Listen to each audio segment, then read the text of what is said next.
in these latest set of accounts that Everton are in, the Everton have been charged for 22, 23, and other clubs are obviously Nottingham Forest, Leicester possibly even facing issues.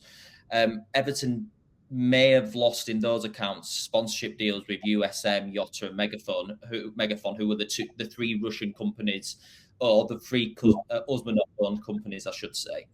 Do you think that possibly, from your knowledge of the case, there might be a path there that Everton could use? Because there's been varying reports, but there's possibly up to 20, maybe even 30 million, 20, 30 million there in lost revenue over, that has come into place last season. Do you think that might be something Everton can put forward as reasonable mitigation this time, given the unforeseen circumstances of the Ukraine war? Yeah, I think that there may well be something in that. What effectively the argument would be that there's a loss of chance flowing from the fact of mounting political pressure to dissociate with those companies.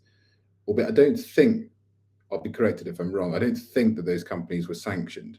No, I believe, and even at the time, I think it was I think Everton took a moral decision maybe to cut ties, which I think is probably the right decision to make.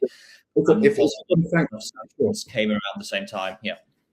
So if you've got a sanction that you can hook the loss of chance argument on, then that's certainly a stronger position for Everton to take. But it sounds as though that isn't the case, and it would be, as you rightly point out, more of a moral argument. There is mounting political pressure to dissociate with companies, and to that extent, we say that there is, a loss of chance. It wouldn't have been moral for us to carry on dealing with them, and that any financial losses flowing from that should be taken into account in mitigation when looking at PSR breaches.